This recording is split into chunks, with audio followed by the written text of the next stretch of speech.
sí, estamos en este tiempo otoñal de esta estupenda y bendita tierra de Castilla y León. Damos la bienvenida a todos ustedes, Castilla y León, castellanos y leoneses. Comenzamos esta nueva edición en este martes y les adelantamos algunos de los temas que desarrollaremos a continuación. Sumario. Expertos de universidades públicas de Castilla y León apuestan por mejorar las condiciones de los trabajadores para dinamizar la economía. Hablaremos de ello y de la propuesta que llega desde Bruselas de realizar otra reforma laboral, ya que dicen que el mercado laboral español penaliza desproporcionadamente a los trabajadores temporales. ¿Quieren saber cuáles son los productos que más se han abaratado en Castilla y León este año? También se lo contamos. Hablaremos aquí en el plato de Vamos a Ver con una mujer que fue maltratada y que ahora quiere hablar y explicar su caso para que otras muchas también digan ¡basta ya! E iremos en directo hasta la Cúpula del Milenio de Valladolid, donde hoy ha comenzado FIBAR, la Feria Internacional del Cóctel. La ciudad castellano y leonesa será referente mundial de la coctelería hasta el jueves. Pues ya lo ves, querida compañera Esther Bermejo, muy buenas tardes. Hoy en el programa no nos va a faltar ni un buen cóctel y mucho menos productos de Castilla y León, como es el caso de la protagonista de nuestra cocina en este martes, la alubia de Ávila. Sí, porque decías, ¿qué frío hace estos días? ¿Qué frío? Pues qué mejor que un plato calentito de unas buenas alubias, de unas buenas... ¿No, Jesús? Hemos dicho, vamos hoy a hacer judías del barco de Ávila porque nos gustan nuestros productos, que tenemos lo mejor en Castilla y León. Así que materia prima buena, ¿y el plato? Judías del barco de Ávila con callos de bacalao. ¿Cómo te quedas? Iba a decir muy viva porque me tienes que enseñar a hacerlo y a todos nuestros espectadores. Así que en unos minutos volvemos con toda la cocina lista. Pues gracias, compañera. Nos adentramos en nuestro tiempo de debate, de conversación, de opinión, de tertulia, presentando a nuestros colaboradores. Ana Parra, muy buenas tardes. Buenas tardes. Gestora cultural, siempre importante la experiencia de nuestra colaboradora Santiago te cambió el apellido, González. Periodista de contrastada experiencia y que además hoy, como buen burgalés, también tú, Ana, vais a estar de enhorabuena. Luego les diremos por qué. Nuestro querido doctor Guillermo González Antón, buenas tardes. Sabio entre los sabios, muchas de gracias. todo sabe. Se intenta. Y nuestra psicóloga Nieves Andrés. Buenas tardes. Vamos a hablar de sueldos, vamos a hablar de economía, vamos a hablar de datos de Castilla y León. Porque a ver los haylos y además Bruselas también ha hablado al respecto. Expertos en economía de las universidades públicas de Castilla y León lo defienden para salir de la crisis. Hay que subir los salarios para poder crecer. Apuestan por mejoras en las condiciones de los trabajadores con base en la dinamización económica. Para hablarnos de ello, vamos a saludar de inmediato a nuestro invitado, a un catedrático de Economía Aplicada de la Universidad de Valladolid, de la UVA, y además es el presidente de la red de predicción Hispalink, presidente en Castilla y León. Así que, sin más dilación, muy buenas tardes y bienvenido a nuestro experto en este primer tema a desarrollar en esta tertulia. Y también vamos a hablar, como no, les comentaba las últimas intenciones. No sé si esto es vinculante o no, imaginamos que no, pero sí desde luego recomendaciones desde Bruselas que piden otra, por si acaso la primera no ha traído y ha llevado suficientes ríos de tinta y polémicas, piden otra reforma laboral en otra dirección, es decir, bueno, que ahora lo vamos a explicar porque no quiero yo opinar al respecto. Para eso está nuestro experto. Así dicho, esto de que hay que subir los salarios para poder crecer, ¿podríamos comentar que es una obviedad o no? Bueno, ¿O no siempre? El consumo de las familias, de los hogares en Castilla y León y de forma muy parecida en España también es del orden del 60 y pico % del Producto Interior Bruto. Si la gente no consume y sobre todo si no tiene expectativas de poder consumir, pues la economía se para, salvo que sea una economía de otro tipo, una economía muy exportadora, como puede ser la alemana o la malasia o la tailandesa o la japonesa, digamos. No, lo digo porque unos años atrás esto parecía, bueno, la mayor atrocidad y aberración dicha. Bueno, pues sí, la verdad es que se estaba en una fase en la que el dinero se podía pedir con mucha facilidad, se daba y se daba a unos precios del dinero muy baratos.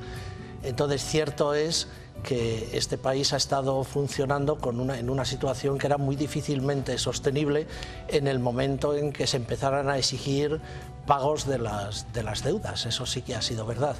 Pero una cosa es esa... Eso sí que ha sido verdad. Sí. Es decir, ha sido. Ha sido, no, pero que ha habido otras cosas que no lo han sido tanto. Bueno, ¿qué es lo que no ha sido? Primero, que esto era sostenible a un ritmo en el que el país se podía endeudar, creando no ya una burbuja inmobiliaria, sino una burbuja financiera, que es básicamente lo que había en este país. El dinero era prácticamente gratis, los negocios se movían, y en economía hay una cosa que se llaman los círculos virtuosos, en el que parece que todo va hacia arriba, como la espiral de un bloc, ¿no? Pues algo parecido es lo que pasaba. Todo iba hacia arriba, se pagaban salarios importantes, las cosas se vendían cada vez más caras, las casas eran más caras, los productos que se fabricaban eran cada vez más caros, pero todo funcionaba. Claro, todo funciona hasta el momento en que se para. Claro, sí. Cuando se para el golpe es importante. Sí. Después de esa parada, ¿en qué momento nos encontramos?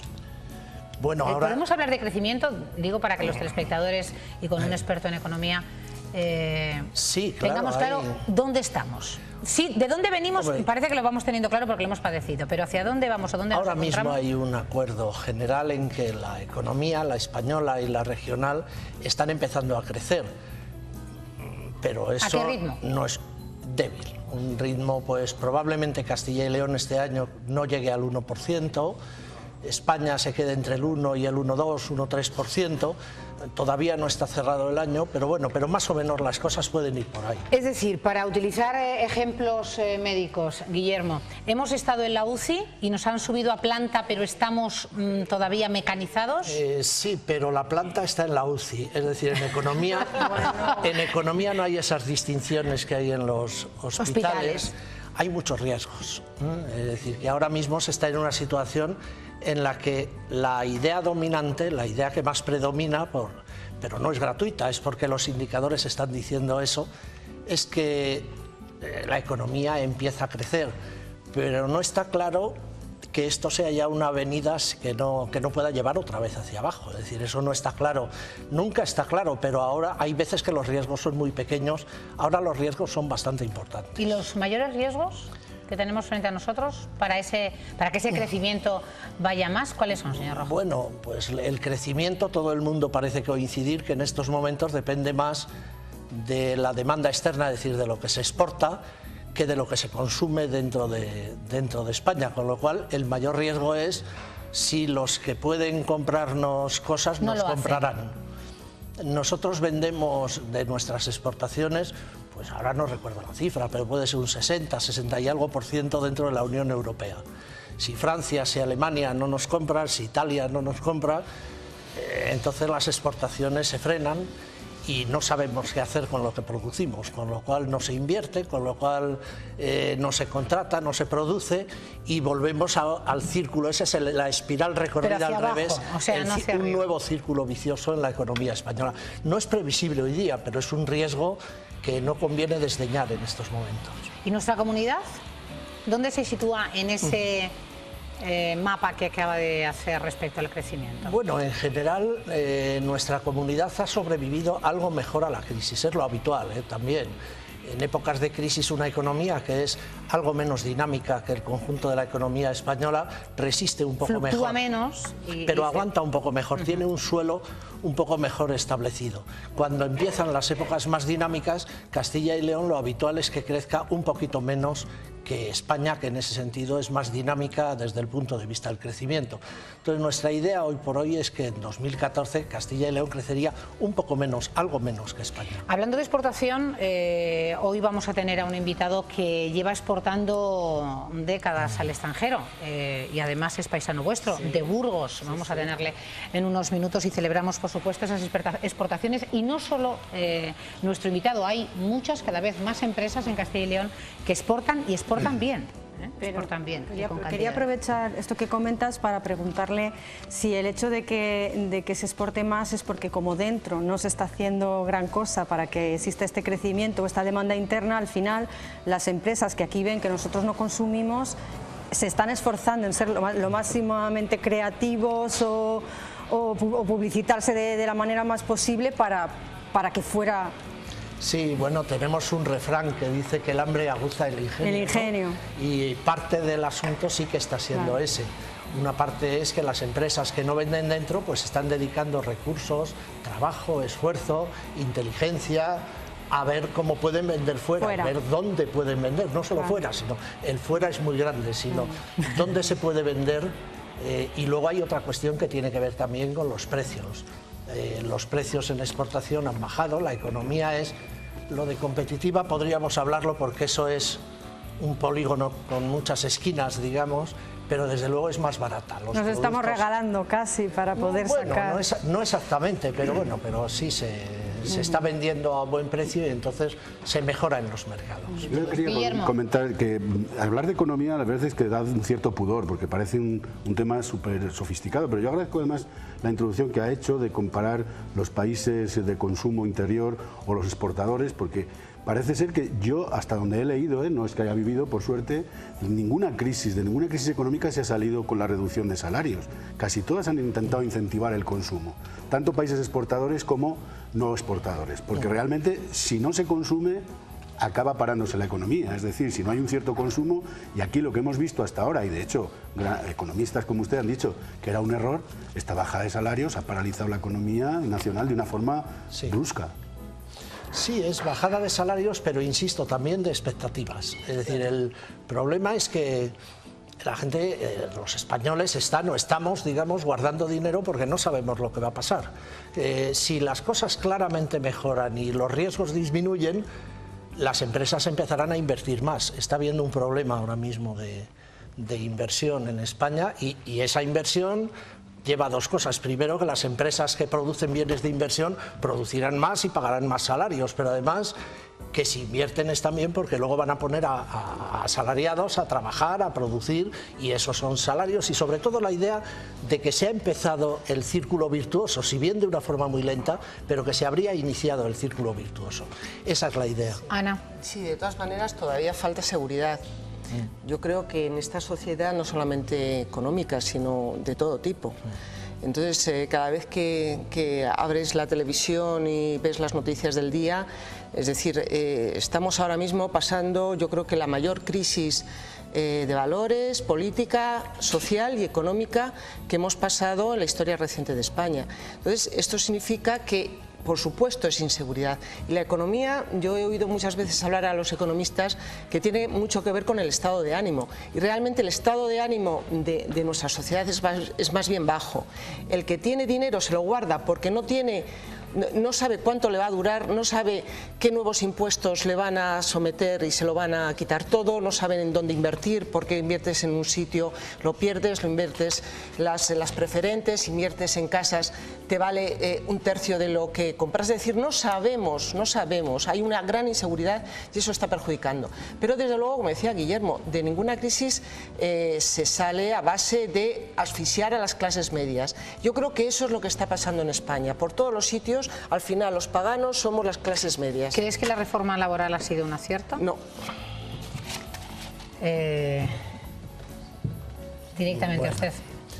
Yo creo que no ha sido un acierto. Es decir, sobre todo probablemente porque es muy distinto hacer una reforma laboral en una época de crecimiento que una reforma laboral en una época de decrecimiento. Cuando se hace en una época de decrecimiento, todo el mundo mira a ver, cuando se aprueba una ley nueva, todo el mundo mira a ver cómo puede utilizar, en el buen sentido del término, utilizar sin ninguna comilla, pero en el buen sentido, esa ley. Y esa ley probablemente se ha utilizado para algo que Bruselas denuncia, que es y ciertamente tiene razón, es decir, ha dicho cosas... que se sabía ya que el mercado de trabajo español está muy dividido. Hay un mercado que prácticamente coincide con la temporalidad y otra de trabajadores fijos. Y lo que ha servido ahora se han adentrado en este segundo grupo. Pero esto ya se venía diciendo desde hacía bastante tiempo. Es decir, Bruselas lo que dice es lo que en los congresos científicos sobre el mercado de trabajo ya se venía diciendo. Es decir, hay un mercado dual y entonces la reforma laboral lo que ha incidido es que la zona más baja de ese mercado dual es mucho más manejable, pero el problema es que ahí están muchos de los jóvenes, que es probablemente la zona de la sociedad que más dinámica es en el consumo, en el crecimiento, en la innovación, en exigir productos innovadores, etcétera, etcétera. Pero si no es positiva la opinión sobre esa reforma laboral ya efectuada, ¿qué ocurriría si Bruselas insiste... si se realiza una segunda? Bueno... ¿O no lo cree factible? No hay reformas Bruselas puede laborales. hablar... Habla en general y lleva diciendo lo mismo, mucho tiempo. Esto no es nuevo, lo que pasa es que da la impresión de que en un momento en el que se creía que se iba a salir mejor y parece que las cosas ahora tienen más riesgo, que Bruselas precisamente cargue las tintas sobre quién debe pagar, que no caigamos en una tercera recesión, quién debe pagarlo, entonces parece un poco discutible. Pero lo venía diciendo. Santiago. Yo estoy un poco de acuerdo con lo que decía Ana. Creo que no se puede cargar sobre las clases medias el coste de una crisis económica que nos vendieron que la culpa había sido nuestra porque habíamos vivido por encima de las posibilidades, pero yo creo que las causas son mucho más profundas que eso. Entonces, al final, yo entiendo que tiene que haber un equilibrio también entre los salarios, entre la subida de los salarios y la mejora de la competitividad, está claro, pero evidentemente sin una mejora de salarios yo creo que no vamos a salir con un mayor consumo que nos va a llevar a una mayor actividad económica. Claro, al final ahí voy. Eso sí que es indiscutible, señor Rojo, que la subida de salarios es necesaria, condición sine qua non para poder crecer. No hay cosas necesarias, se puede optar por el modelo tailandés. Es un modelo... No, yo creo que se puede decir así. Hombre, con perdón de los tailandeses que hacen lo que pueden, ¿no? Pero es un modelo que se basa en salarios muy bajos, un mercado de exportación fortísimo, muy poca producción destinada al consumo interno. Es más o menos, es otra idea, pero es otro país. Bueno, es otro país, es otra mentalidad, es otra... Claro, pero precisamente los países no cambian, uno no puede, no son fichas que uno puede decir, ahora nos lo montamos a la tailandesa. Bueno, pero como somos lo que somos y llevamos la historia que llevamos detrás y sobre todo en la mochila, sobre lo que somos... Hombre, sería un desperdicio. Tenemos un país con unos niveles de educación impresionantes, con una capacidad productiva impresionante, una capacidad tecnológica relevante, tenemos también nuestros maestros, pero no va mal, digamos, no va mal, tampoco va muy bien, pero bueno, estamos ahí, ¿no?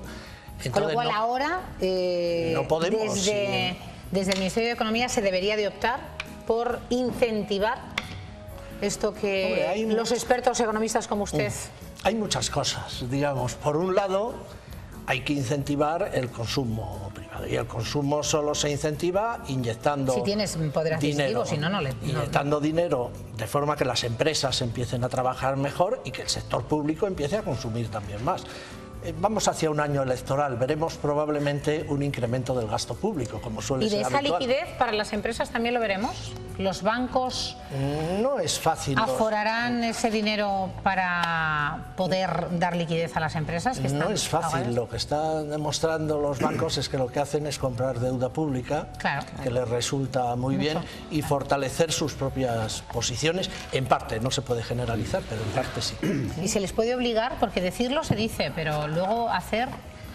Es que creo que Bruselas, generalmente, como casi todas las grandes organizaciones, a mí lo que, y sé que esto puede ser una butada, una simpleza, pero a mí lo que me parece es el respeto que tiene, posiblemente porque estamos en una economía capitalista liberal, el respeto que tiene a la banca y tiene a la gran empresa y el poco respeto que tiene al mundo laboral. Es decir, siempre ha protegido, evidentemente bajo una excusa de que si nos cargamos la financiación, si nos cargamos los bancos, nos cargamos las empresas, esto se va al garete. Pero yo no sé por qué nos tira tanto de las orejas Bruselas en cuanto a las reformas laborales, y viendo lo que estamos viendo nosotros dentro de la corrupción, de la banca, de las grandes empresas, de esto no nos da un tirón de orejas por eso. Parece que ahí no quiere interferir en la política interna de un país, pero sí quiere interferir en la política general de las clases medias, como decía Ana, y los trabajadores. Cuando realmente tenemos muchos más motivos para sentirnos avergonzados de esa empresa y de esa financiación de esos bancos, que realmente, como decía Santiago, que hayamos vivido por encima de las posibilidades. Sí.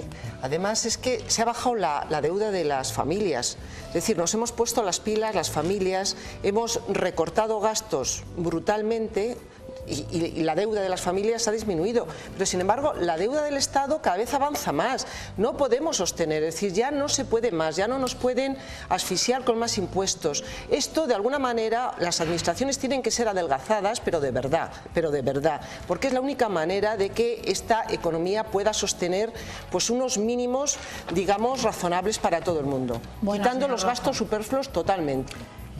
Quiere matizar, y además como portavoz de esa red de predicciones en Castilla y León económica, algún mensaje de alivio, de esperanza, de ver la luz después del túnel para Castilla y León, para esta comunidad. Hombre, para España, claro. Yo creo, digamos, que se empieza a salir de la crisis, es decir, que se deja de crecer, y que los riesgos de una triple caída son pequeños, son menores que las probabilidades de que las cosas sigan hacia arriba.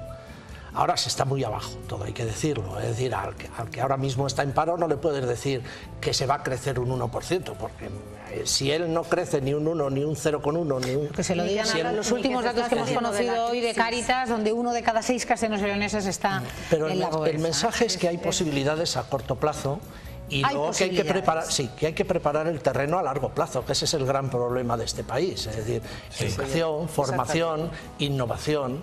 La innovación en la pequeña y mediana empresa aquí en esta región es importantísima. Pero hablaremos de ello con nuestro siguiente invitado. Un placer, bueno, espero que no sea la única vez que venga a visitarnos.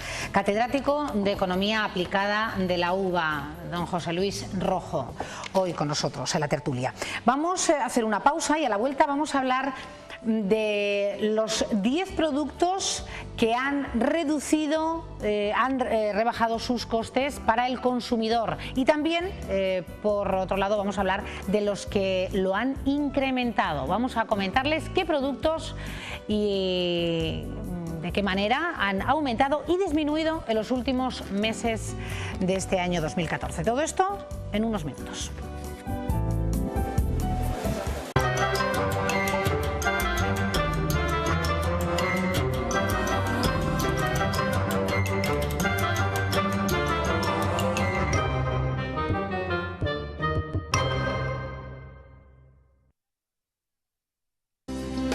Durante las próximas semanas vamos a ir conociendo en profundidad los distintos alimentos con sello de calidad del Bierzo.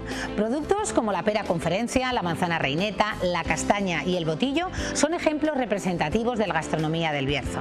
Hoy recomendamos un fruto invernal perfecto para paliar el frío que se acerca, la castaña del Bierzo. La podemos encontrar en diferentes formas, frescas, secas, como harina, pasta o cocidas naturales. Todas estas formas nos brindan un abanico de posibilidades para su utilización, tanto en repostería como en cocina, ofreciendo a nuestros platos un sabor más dulce y delicioso. Para que puedan degustar este y otros alimentos con sello de calidad del Bierzo, durante esta semana tienen la opción de ganar un fantástico lote de productos como este. Solo tienen que llamar al 984 60 04 y contarnos al menos una manera de cómo comer la castaña del Bierzo. No olviden indicar su número de teléfono, tan sencillo como eso. ¡Suerte!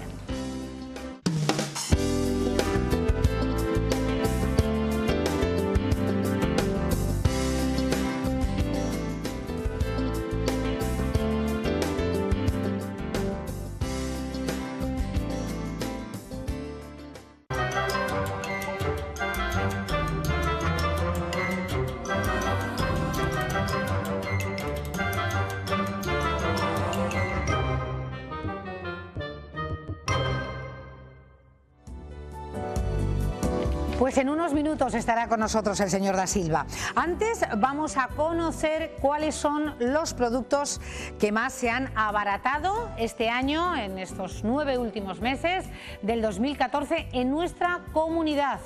Y nuestro compañero Fito Robles, que está siempre al filo de la noticia, nos lo va a contar. Muy buenas tardes, Fito. ¿Cuáles son esos productos?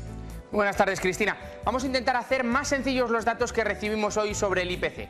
El índice de precios del consumo ha bajado el 0,9% en lo que va de año hasta septiembre en el conjunto de España, lo mismo que en Castilla y León. La cesta de la compra es, pues, casi un punto más barata transcurridos 9 meses de 2014.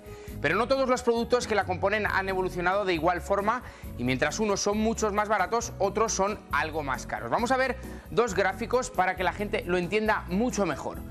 Aquí vemos los precios de los productos en Castilla y León en los cuales ha subido su precio, es decir, se han encarecido. Por ejemplo, los hoteles y otros alojamientos han subido un 14%, la fruta fresca continúa con esa subida porque el año pasado también mostró esa subida con un 4,8%, el agua, la luz y el gas también suben un 2,4%. Pero ahora vamos a ver esa bajada de precios en el siguiente gráfico. Las prendas de mujer son las que están por encima en todos los productos, los que más han bajado de precio, un 14,4%. Lo ponemos en verde para hacer ver a los telespectadores que la bajada de precio es lo bueno, es decir, lo que nosotros al final notamos en el bolsillo. Las legumbres y las hortalizas también han bajado un 14,1% y el aceite 9,4%. Cristina, quería lanzar una pregunta un poco personal para nuestros tertulianos. ¿Notan esta bajada o subida de los precios? ¿Esta bajada es un indicador de que el poder adquisitivo ha disminuido? Pues planteamiento realizado, gracias compañero. Vamos a trasladárselo a los contertulios, Santiago, Ana, Nieves, Guillermo.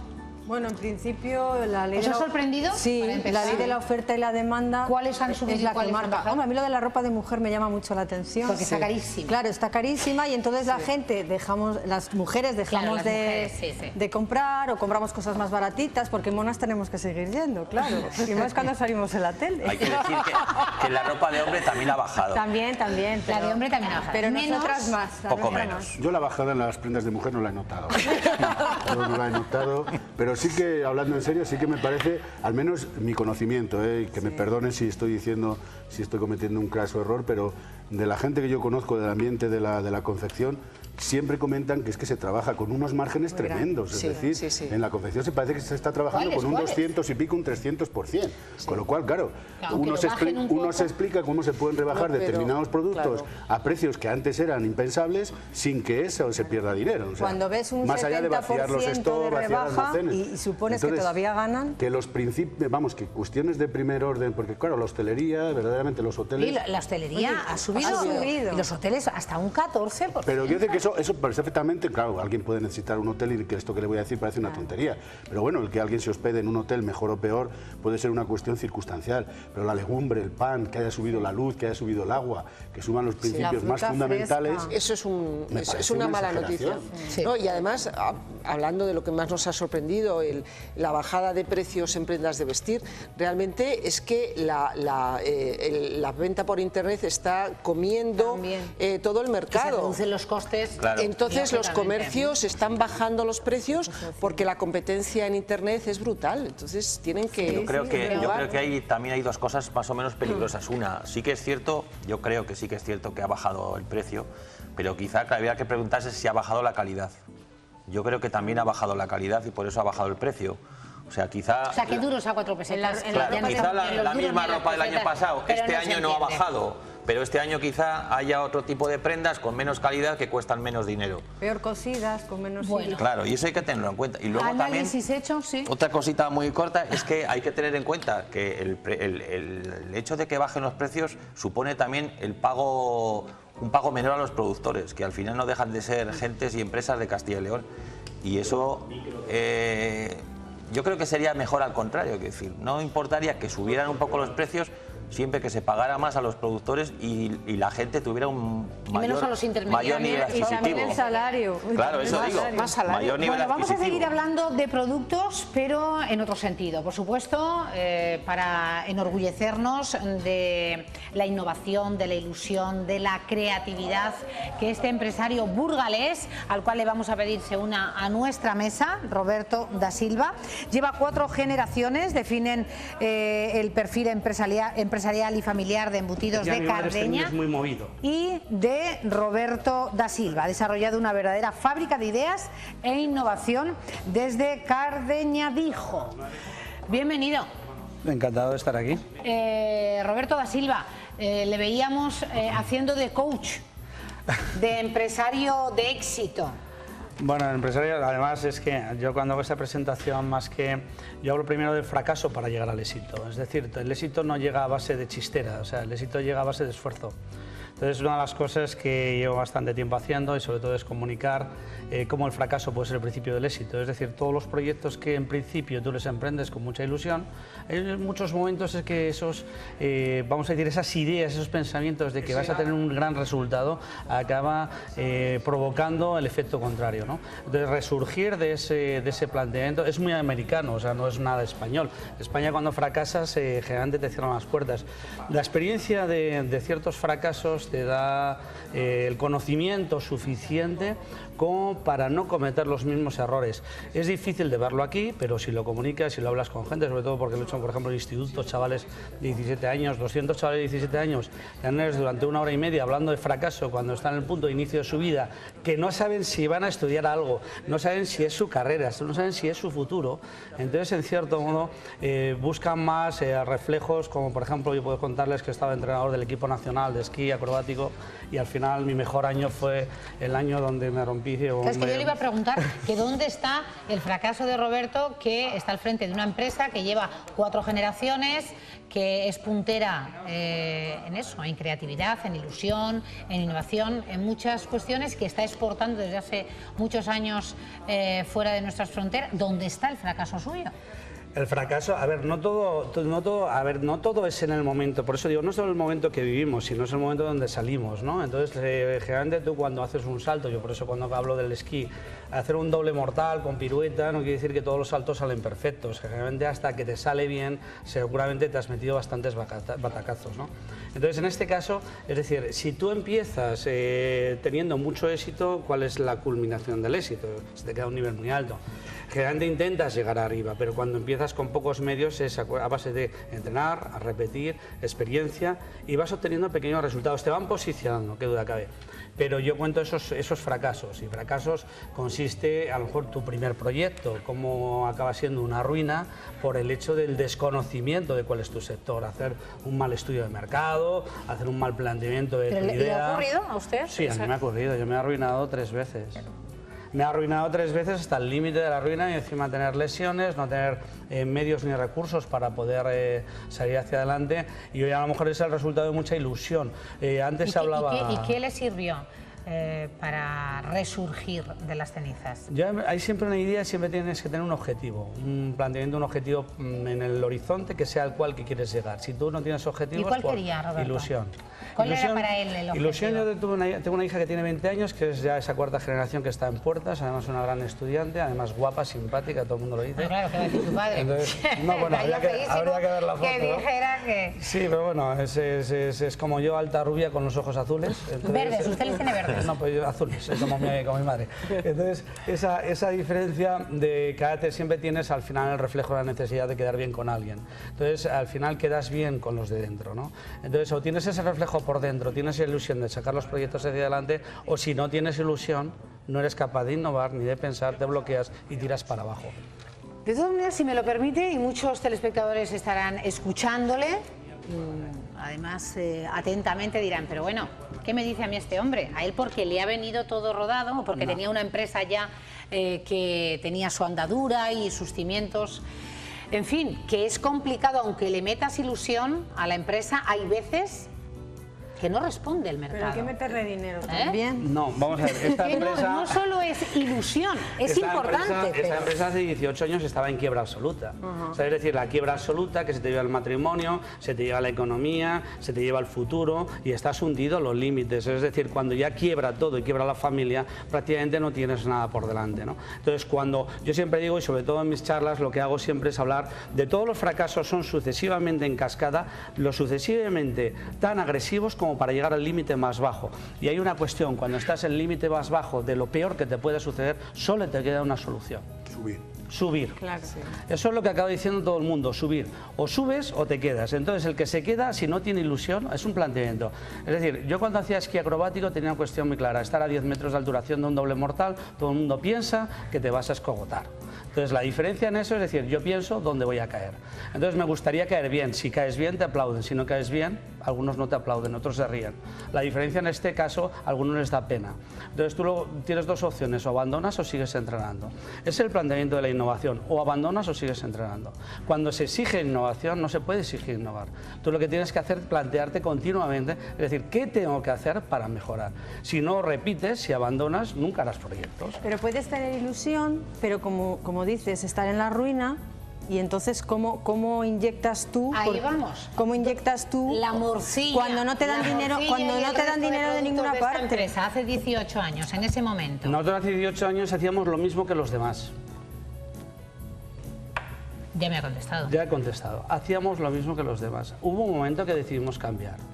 Rescatamos procesos, elaboraciones, elementos que se habían dejado de hacer y empezamos a conectar en la necesidad de hacer el elevator pitch, es decir, cómo puedo llegar yo a donde un gran cocinero le tengo que explicar en décimas de segundo antes de que se baje en el primer piso cuál es mi proyecto. Entonces le tengo que contar, decir, que es que yo tengo una morcilla hecha con calamar, ¿te interesa? Entonces en ese momento alguien te va a escuchar. Si tú sigues haciendo... ¿no? Calamor. Entonces, si tú sigues haciendo lo mismo, al final el resultado es el mismo. Tienes 40 como tú. ¿Vale? Es un ejemplo, por ejemplo, de los chinos. Los chinos son un 60-40. Los chinos lo que hacen es el 60% lo copian y el otro 40% dicen que para qué. Entonces, es muy fácil. Entonces, claro, el doctor le está fenómenos. mirando, señor Da Silva, y no da crédito, ¿no? Porque, claro, todo esto se puede llevar a distintos campos, no solo el empresarial. Estaba escuchando atentamente y ahora, en el último momento, me he dado cuenta que estamos hablando de una morcilla de calamar.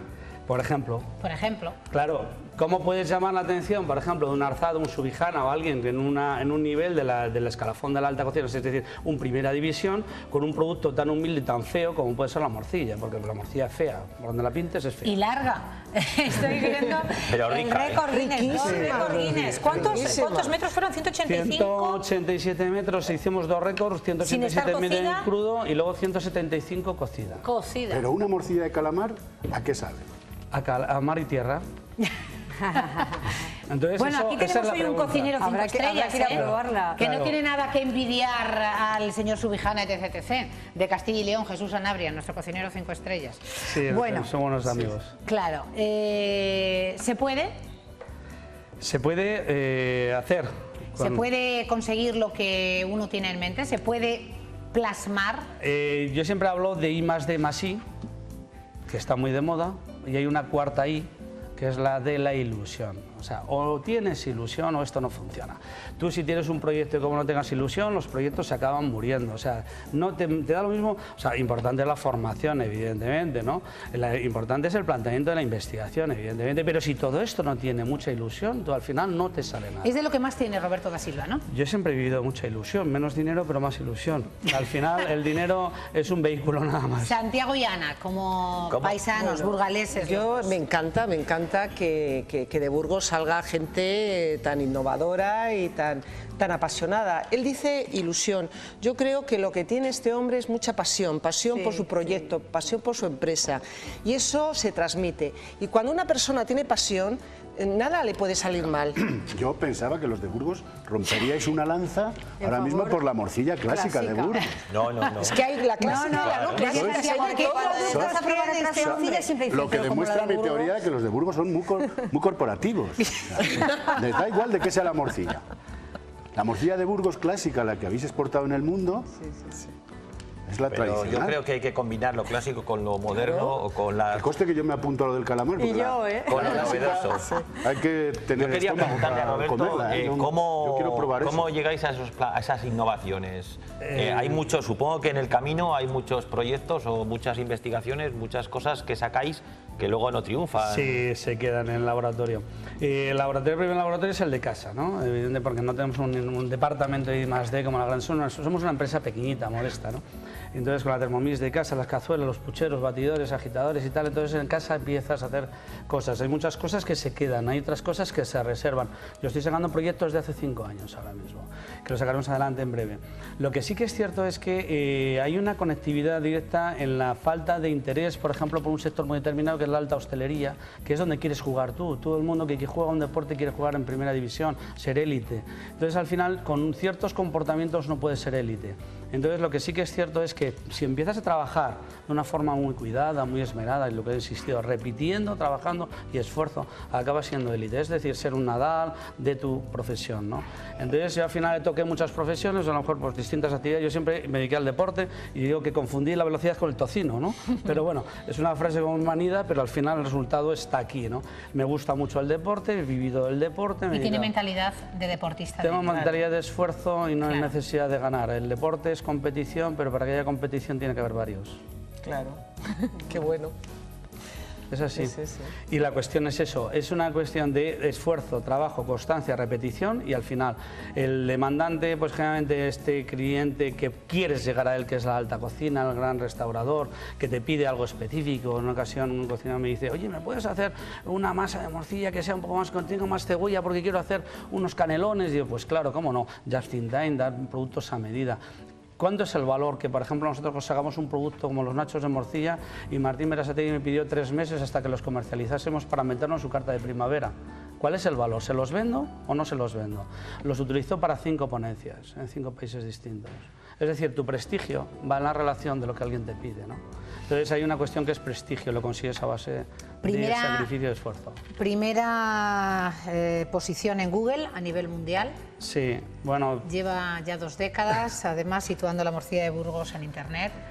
Hemos sido visionarios también, ¿no? Yo siempre digo que cuando hago mis charlas, mis ponencias, la diferencia entre todos los amigos que jugamos en el barrio en el fútbol, había la diferencia es que jugaban 11 contra 11 y yo estaba encima de la portería haciendo equilibrios.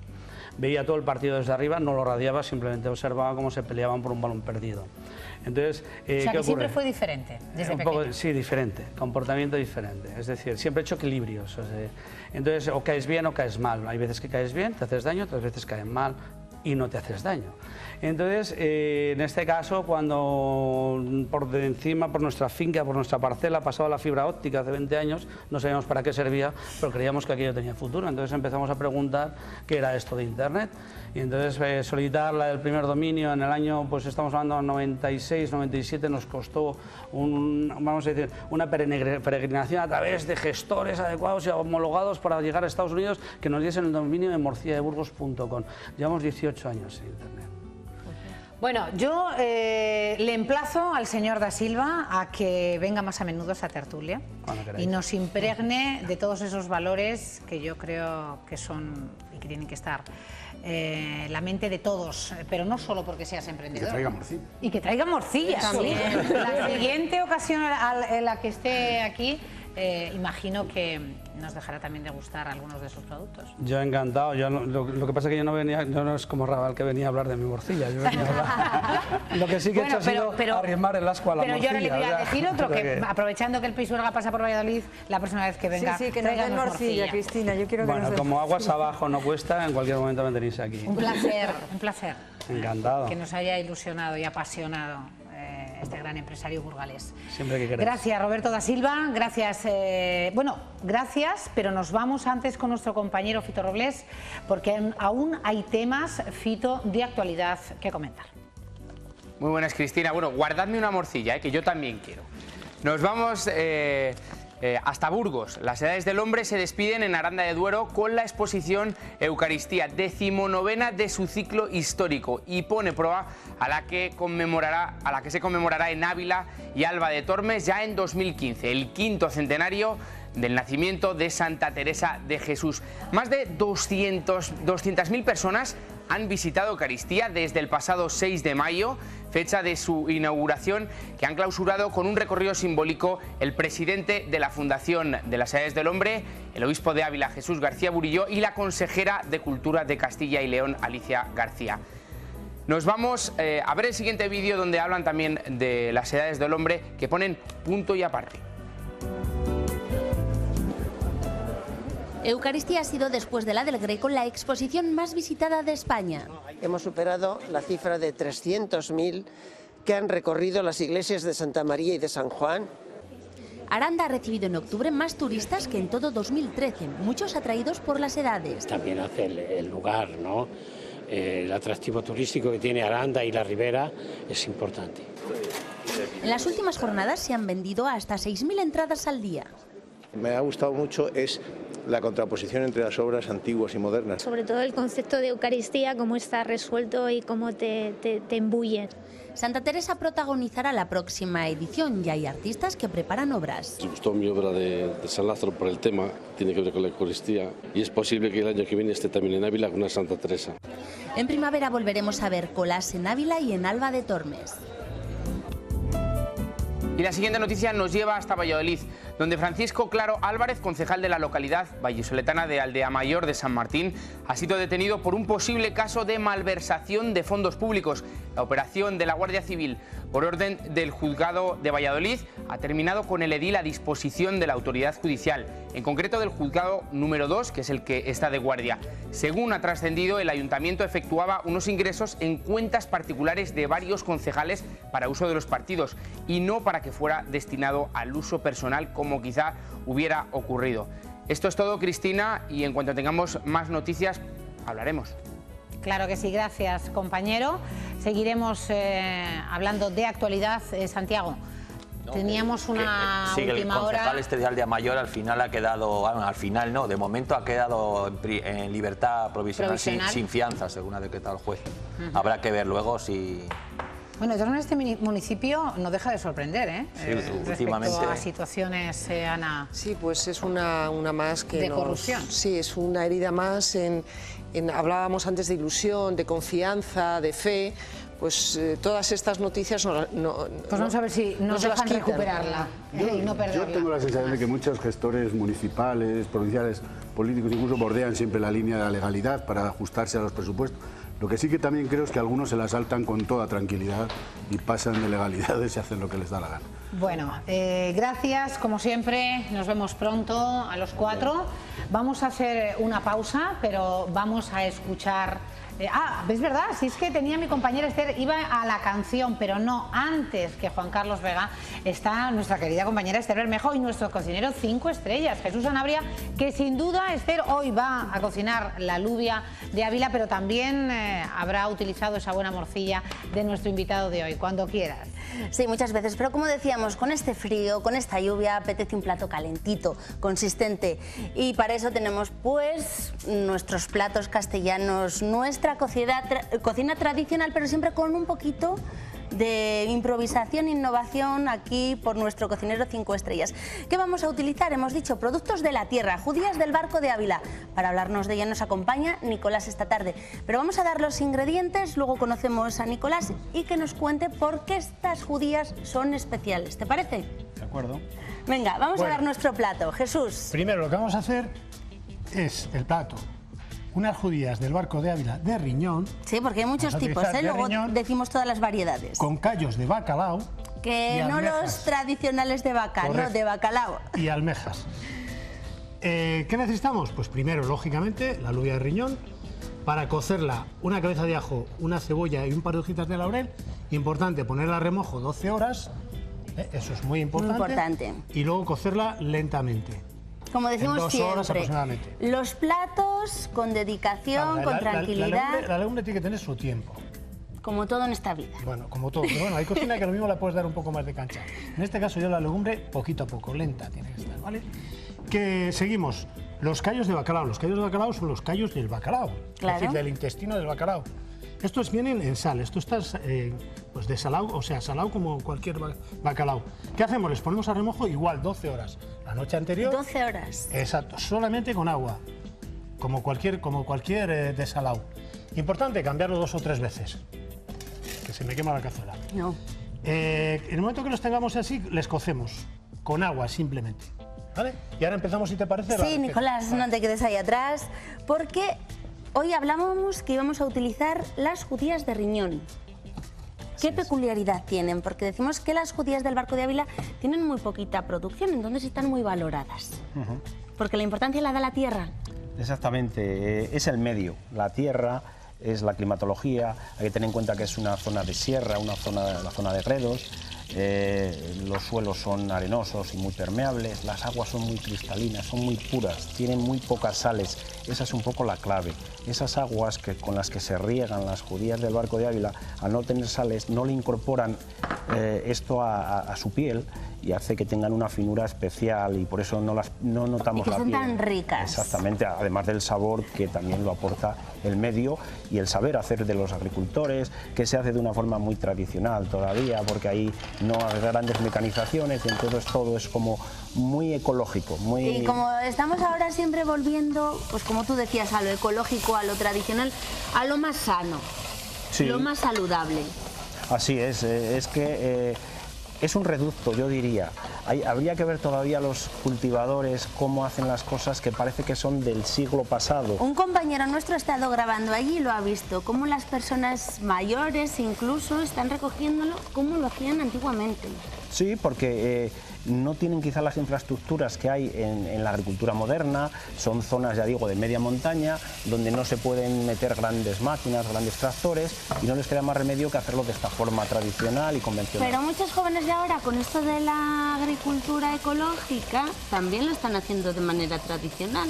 O sea, que es un poco también volver a lo que es de nuestra tierra de toda la vida, lo que siempre se ha hecho. Pero ahí sería bueno que los jóvenes tomaran nota, porque como bien has dicho, por allí, por la zona, como bien ¿verdad? has dicho, normalmente lo que vemos son personas mayores haciendo este cultivo. Sería bueno que no se perdiera esta tradición, porque es una pena que es un activo que está cada vez en manos de personas ya mayores, que son los que todavía saben hacer estas tareas. Y que no hay que dejar perderlo. Y si la dejamos perder, dentro de 10, de 15 años, desaparecerán de los mercados. Y luego no nos sabrá tan ricas exactamente las comidas. Y tendremos que alimentarnos con alubias que vengan pues, de Argentina o de otros países y con lo bien, que no tienen el valor, el sabor y el gusto que tienen las judías del Barco de Ávila. Vamos a ver qué ha hecho Jesús, porque me parece, Nicolás, que tú y yo nos ponemos a hablar. Esta es una receta muy rica y además quiero que la gente aprenda a hacerla, ¿vale?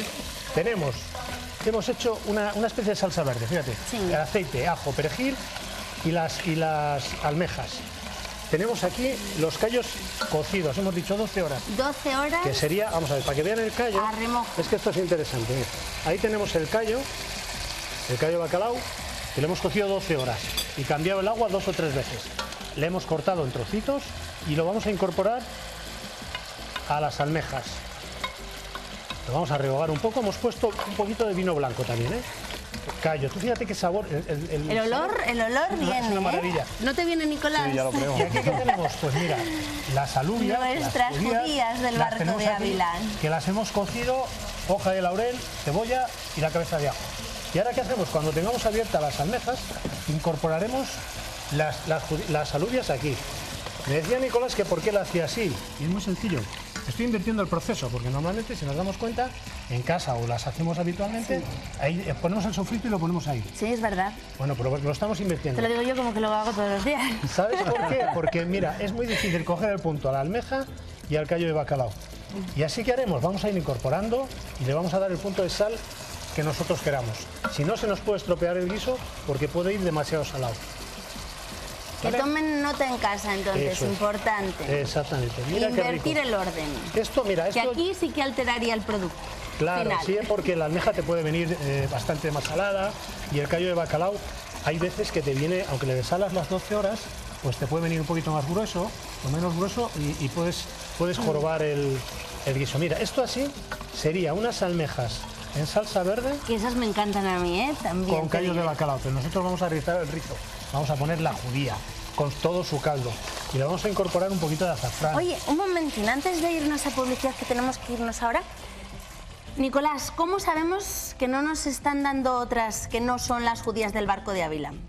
Bueno, pues... Estas bolsitas me han encantado, ¿eh? Sí, bueno, es el envase, digamos, el tradicional. Estas bolsitas de tela suele Como ser un los factor sacos, diferencial. ¿verdad? Pero, por ejemplo, mira, voy a coger otra para explicarlo aquí. Este es el logotipo que identifica la indicación geográfica protegida judías del Barco de Ávila. Y esta es la contraetiqueta que lleva pues cualquier queso, cualquier vino. Siempre tiene que haber una contraetiqueta numerada por el Consejo Regulador, que es la que garantiza realmente que estas judías son del Barco de Ávila. Que son de la zona, Y que van a tener ese sabor, esa textura. Y nunca encontraremos judías del Barco de Ávila a granel. Nunca. Siempre tienen que ir envasadas y con esta contraetiqueta. Pues tomamos nota y volvemos, nada, en unos minutos para ver los trucos que nos dice Jesús de cómo tenemos que elaborar este plato, que ha invertido el orden. Ahora volvemos.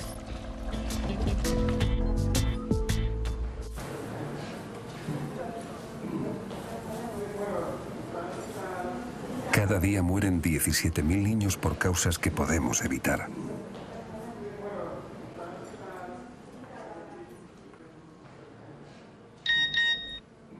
Con solo un SMS podemos vacunar a un niño contra enfermedades mortales. Envía ahora UNICEF al 28028 y ayúdanos a seguir salvando vidas. UNICEF, ahora no podemos parar.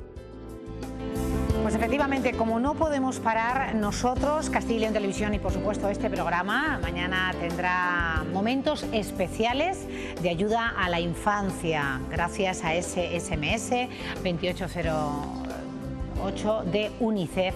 Dona una vacuna y salva vidas de los más necesitados. Esto mañana, pero ahora que vamos a irnos a una pausa, vamos a escuchar a Juan Carlos Vega, la canción de Pablo Alborán, ¿Quién?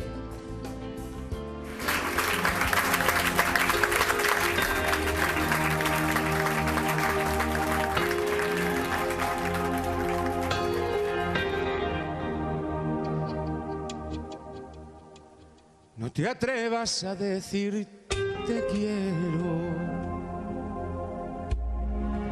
No te atrevas a decir que fue todo un sueño. Una sola mirada te basta para matarme y mandarme al infierno.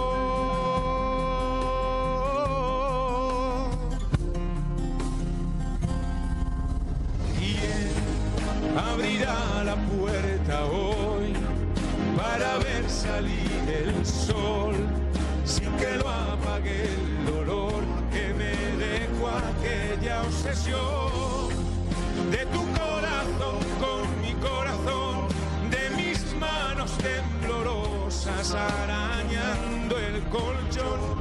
¿Quién va a quererme soportar y entender mi mal humor? Si te digo la verdad, no quiero verme solo.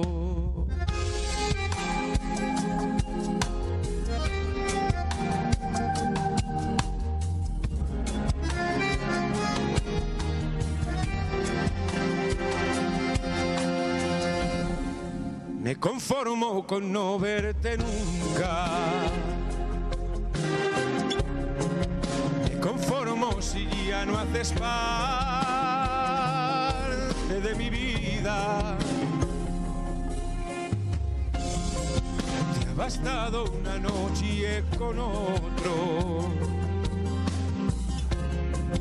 para echarme la arena en los ojos.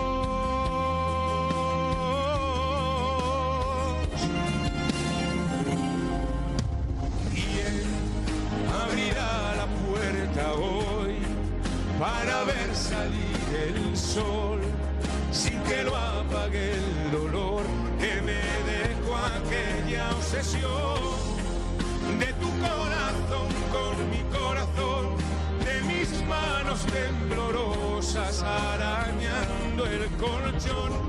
¿Quién va a quererme soportar y entender mi mal humor? Si te digo la verdad, no quiero verme solo.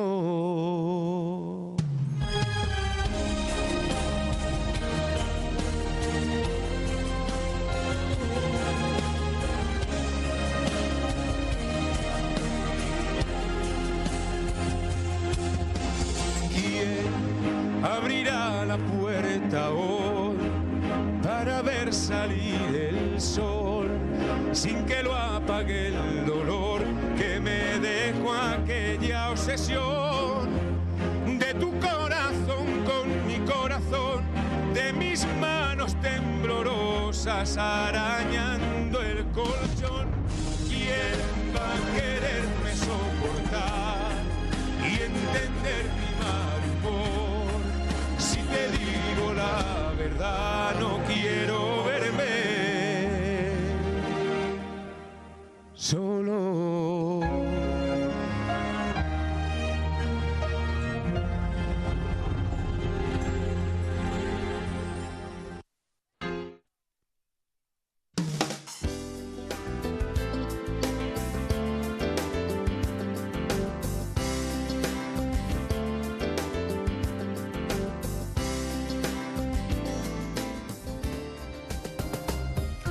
Bueno, los próximos minutos vamos a poder hablar, charlar, más que charlar, que por supuesto lo vamos a hacer. Me gustaría que escucháramos el testimonio de una mujer que ha pedido hablar. Que ha pedido, no son muchas, pero hay momentos, como es el caso de nuestra siguiente invitada, que ha pedido venir a contar lo que ha vivido porque le iba a ayudar a sobrellevar esta situación y porque estaba decidida a contar su sufrimiento. Recordamos que el próximo 25 de noviembre es el Día Internacional del Maltrato por Violencia de Género, y recordar también que Castilla y León es la primera comunidad en compartir información con el Ministerio del Interior sobre casos de violencia de género. De esta manera, las víctimas no tienen que repetir la misma historia ante distintas instituciones. Dicho lo cual, voy a presentarles a nuestra invitada, Maribel. Buenas tardes. Buenas tardes. Maribel está aquí, como les digo, porque ha decidido contar su situación de maltrato, y digo esta situación que está recogida porque hay un informe de la Junta de Castilla y León que así lo acredita, informe acreditativo de la condición de víctima de violencia de género. Aquí no nos inventamos nada. Así que, Maribel Fernández, bienvenida. Gracias. Papeles te has traído, no lo van a poder ver en casa, ni yo tampoco, pero que has venido y estamos enseñando algunos de ellos bien documentada. Sí. Pues, Maribel, cuéntanos qué es para ti lo más importante después de haber sufrido y seguir padeciendo consecuencias, por supuesto, de este maltrato. Para mí lo que más me ha marcado es tener que ir a un juzgado y, además de ser víctima de maltrato de género, tener en el juzgado que responder por mi sufrimiento, tener la obligación de contestar a un fiscal y a un juez y responder por mi sufrimiento, no tener que responder porque he sobrevivido, sino por mi sufrimiento, porque no daban fe de lo que yo estaba contando. Incluso tengo una sentencia en la cual dice que mis contestaciones no son coherentes, que son contestaciones, bueno, pues superfluas y que no tienen nada que ver. Yo pedí ayuda. En la primera denuncia, que la hizo el hospital cuando me desencajó el dedo y me sacó el tendón, o sea, tuve en cabestrillo todo el brazo, pues pedí ayuda, y a los primeros que pedí ayuda fue a la familia de él. Lo que recibí a cambio fue que su familia me dijera que por qué había dicho en el hospital que me lo había hecho él, que hubiera dicho que me había caído, o que me habían robado, o que me habían empujado. Cuando fui al juzgado, pedí ayuda al juez. Le dije, ayúdeme, por favor, ayúdeme a salir de esto. El juez en ese momento, y yo ahora lo veo desde lejos porque he sido ayudada de esa forma, en vez de darme la ayuda que yo le pedía y haber pedido que un forense valorara mi estado psicológico y psiquiátrico, me dijo, usted no tiene hijos con él, usted tiene 56 años, usted a su casa y él a la suya. Es decir, que no has encontrado, Maribel, el apoyo que hubieras necesitado y que has necesitado. En la segunda denuncia no. En la tercera yo ya no creía en la justicia. Aunque trabajo en ello, yo ya no creía en la justicia. Y entonces decidí que iba a pedir ayuda no a la justicia, sino a la sociedad. Y subí mi acreditación de maltrato de género, y lo que me había pasado lo subí a un foro de un pueblo de Lazford de aquí de Valladolid. Desde ese foro lo trasladaron a Twenty y a Facebook, y desde esas redes sociales llegó al delegado del Gobierno de Castilla y León. El delegado del Gobierno, al sentir mi sufrimiento a través de mis escritos, a él le sugirió, aquel sufrimiento le sugirió alarma social. Y entonces pidió a la policía que actuara de oficio. Entonces la policía se puso en Es decir, porque tenemos poco tiempo y me gustaría que los mensajes quedaran claros. ¿Has encontrado más apoyo en lo que son las instituciones la sociedad, civiles? La sociedad, las instituciones, sí. Que en los juzgados, que en los sí. A mí la policía responsables de aplicar y de... La policía se ha portado conmigo de maravilla. Me ha dado toda la protección que no me dieron entonces en los juzgados. Y además de eso... ya viendo la situación como estaba en estos momentos, que realmente estaba grave, han puesto una persona a mi lado, he recibido de ellos la comprensión, el cariño, la credibilidad, todo. Maribel, ¿tú pensaste que ibas a poder vivir esta situación? Nunca, nunca. Yo estoy en el otro lado, yo escucho a las personas que sufren, escucho a las personas a las que las maltratan. Nunca, jamás pensé que esto me iba a pasar a mí, jamás. Incluso me he jugado situaciones por sacar adelante motivos y causas para que no sufrieran los niños de esas personas maltratadas. He hecho por ellas lo indecible, pero jamás pensé que a mí me iba a tocar esto. Jamás. En ese lado terrible, ¿no? Sí, oscuro. Oscuro y terrible. Cualquier mujer, cualquier persona puede estar en ese lado que tú has vivido. Sí, los maltratadores eligen a sus víctimas y las eligen perfectamente por su tolerancia. Es decir, hay un perfil susceptible de ser maltratada o de que un maltratador la elija para ser sometida y maltratada. Sí, los maltratadores eligen a las personas que ellos saben que van a poder aguantar sus situaciones, que tienen capacidad física hasta que acaban con ellas. O sea, yo tengo una insuficiencia aórtica y me he visto al borde del precipicio 2 veces. O sea, no le ha importado que entrara la ambulancia en casa, que entrara la policía, que me cayera. No le ha importado abrumarme en la calle, nada. ¿Y cómo se puede aguantar tanto, Maribel? Pues mira, al principio por vergüenza. Por vergüenza. Te da muchísima vergüenza contarles a tus hijos lo que te está pasando. Después de que te da vergüenza, después dices por miedo. Porque tienes un miedo atroz de que una vez que se lo cuentas a tus hijos pase algo en tu casa. Y luego por las amenazas. Y después... ¿Tú estás amenazada? Yo ahora mismo sí. A mí me ha amenazado de muerte. Me ha dicho que, además el día que salí, porque de eso depende la ayuda psicológica y la buena ayuda, empiezas a notar las voces de alarma. El día que salí de la casa que compartíamos por la mañana, salí y cuando volví a mediodía me quitó la comida y la tiró a la basura. Me trató como un perro y cuando salí por la noche, que fue cuando ya me fui, me dijo que estaba pensando, le dije, bueno, ¿tú no te das cuenta de lo que estás haciendo? Es que no te ves. Y me dijo, sí, me veo perfectamente. Digo, ¿en qué estás pensando? Y me dijo, estoy pensando cómo matarte. Porque lo único que deseo, y lo digo frente a la cámara, fue lo que me dijo, es verte muerta. Y de hecho lo tengo decidido.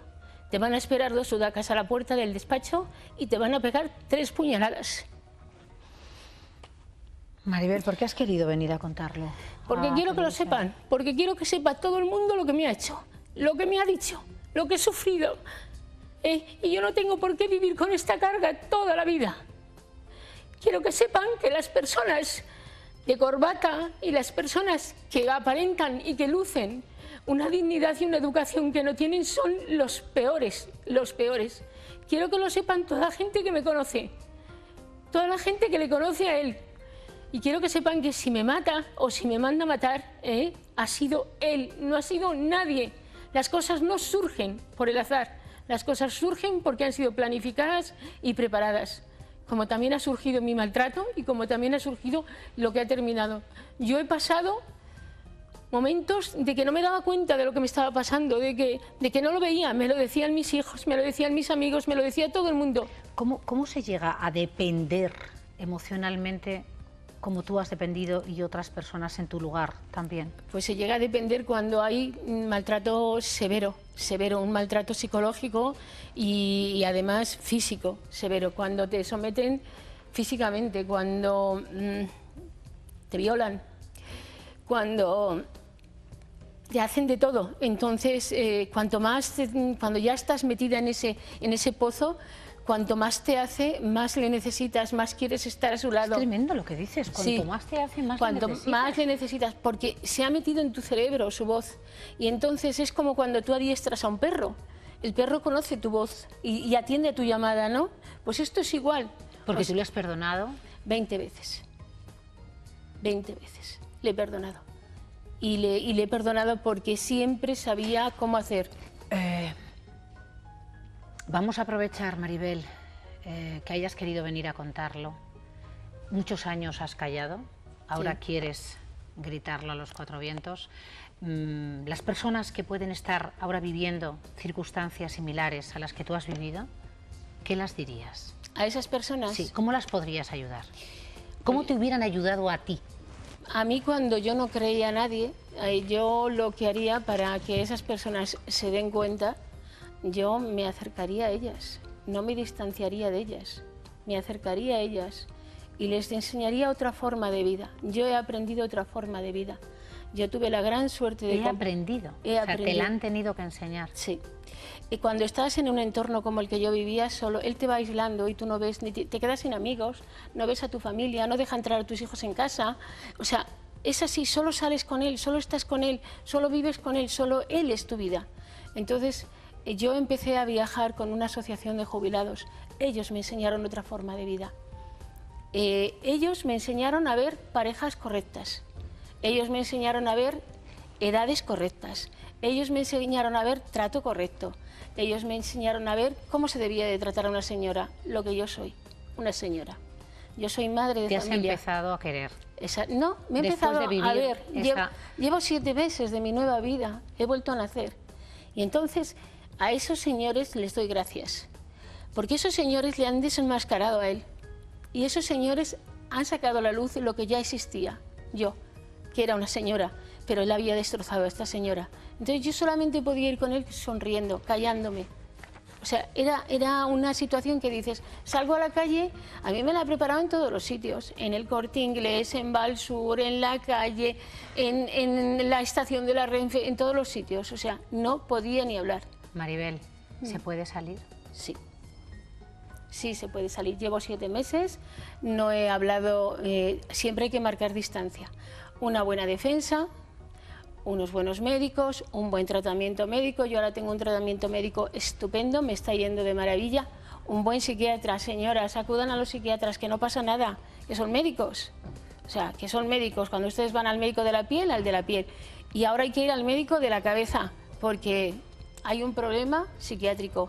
Hay dependencia psicológica y eso es un problema psiquiátrico, nada más. Nada más que un problema psiquiátrico. Acudir. Acudir ahí, acudir. Y no os avergoncéis de decirlo en público. Y denunciar.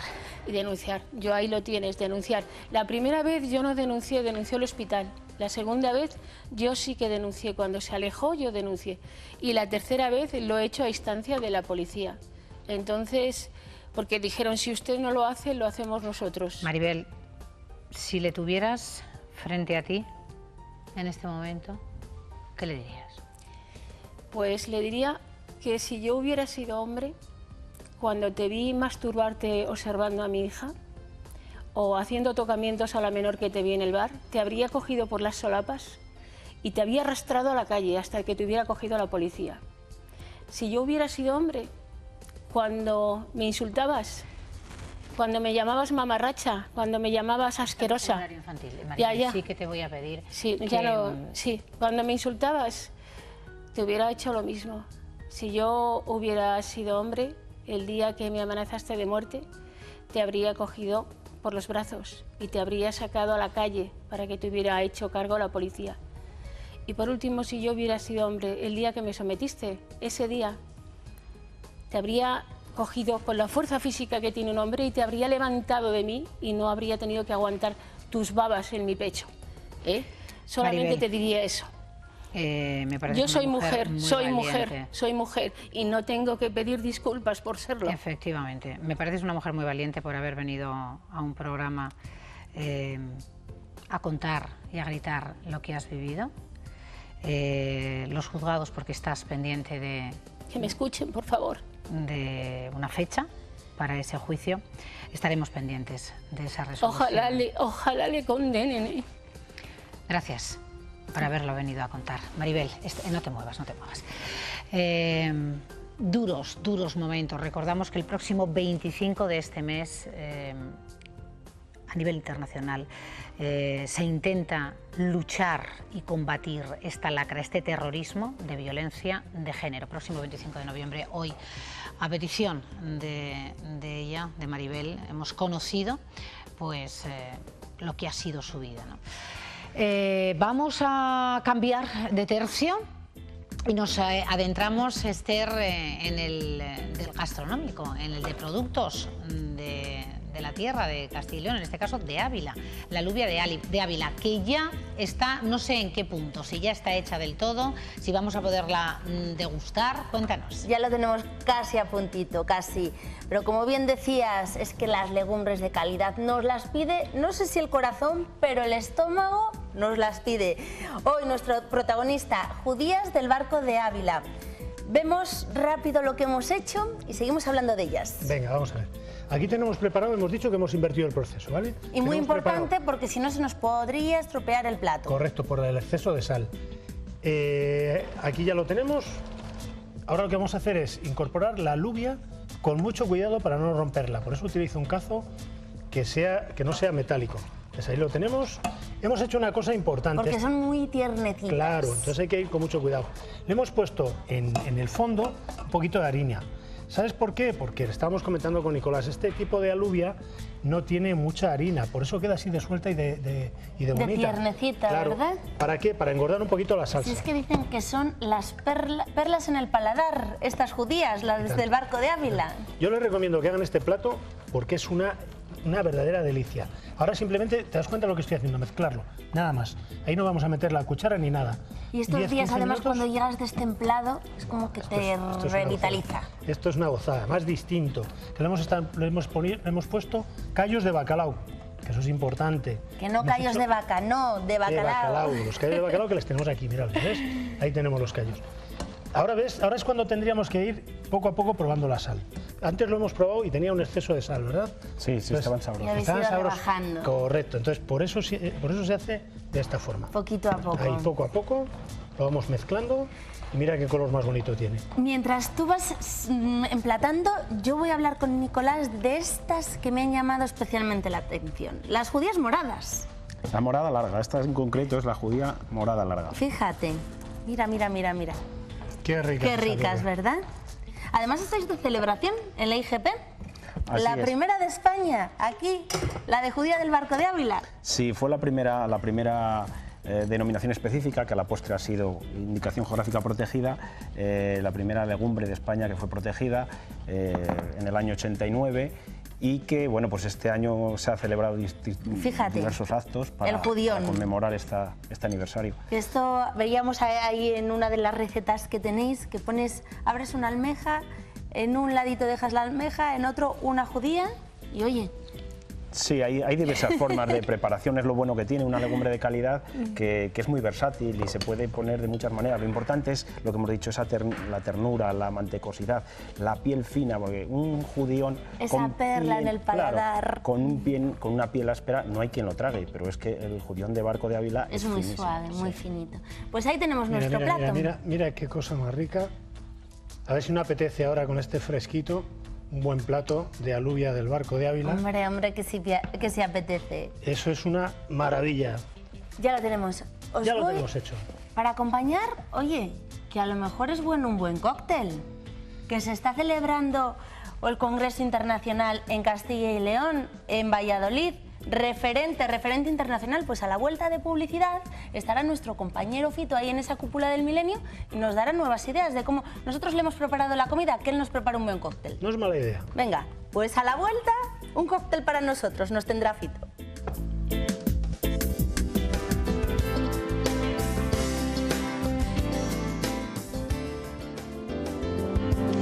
Continuamos en directo y efectivamente, así lo anunciaba nuestra compañera Esther Bermejo, no puedes estar en todo, Esther, no puedes estar con la alubia de Ávila y con nuestro cocinero Jesús Anabria. Y luego los cócteles. Y efectivamente irte hasta la Cúpula del Milenio, donde se está celebrando un nuevo certamen, Congreso Internacional de Coctelería, algo que sé que te gusta muchísimo. Porque a mí me gusta aprender de todo, fíjate. Claro. Claro, estás ávida de conocimiento. Y allí como están ahora de todas las nacionalidades. De conocimiento y de...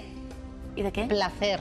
¿Ah, sí? Claro, y de placer por degustar no solo nuestra gastronomía, claro, sino también en este caso por las nuevas propuestas. Los buenos cócteles. Fito Robles ha ocupado tu lugar, Esther, lo sentimos, y está ya en directo allí con todos ustedes, con nuestros telespectadores, para contarnos. Fito, te vemos un poquito oscuro.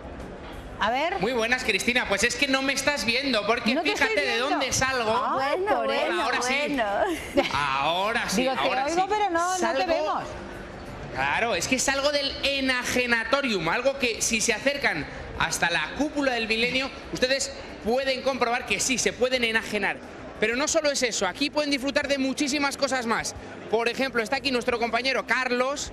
Carlos es un auténtico fenómeno. A ver qué tal, a ver qué tal. Con la copa, a ver qué tal, a ver cómo se nos va. Esto no lo hagan ustedes en casa. Una copa y una cuchara. Así, sin más. Y ahora preparamos la copa. ¿Qué cócteles? Un gin tonic con una ginebra citron, que es una ginebra súper aromática y cítrica. Madre de Dios, me ha dicho que yo le podría ir preguntando, ¿este humo cómo lo conseguís? Pues este humo se hace con hielo seco, que es una máquina que tenemos ahí atrás, que lo que hace es enfriar tanto y sacar un hielo tan frío que cuando tiene contacto con el líquido hace este efecto que es muy visual. Y si nuestro compañero pide un poco de ánimo aquí al público, un poquito, unas palmas, un algo, ¿no? Vamos ahí, ese público, por favor. El más difícil todavía le vamos a dar ahí. Claro que sí. El más difícil todavía, en el codo. En el codo la cuchara. ¡Ole! Y ahora el gin tonic que te lo vas a tomar tú, ¿no? ¿Verdad? Hombre, por supuesto, no lo dudes. Ya verás. Voy a hacer la envidia. Yo ayer hice la sección de deporte y hoy me toca tomarme un gin tonic para compensar. Ahí está Carlos. ¡Ole! Menudo fenómeno. Yo no sé si desde sus casas podrán aplaudir, pero yo lo voy a hacer desde aquí. ¡Claro que sí! Muchísimas gracias, Carlos. Este gin tonic me lo llevo yo para acá. No sé si mi compañero Iván puede seguir conmigo. Vamos por aquí. Y les voy a presentar a un amigo que viene desde Alicante. No parece que venga desde Alicante, pero desde ahí viene. Se llama José Ángel. Disculpen un segundito, por favor. José Ángel, ¿cómo estás? Fenómeno.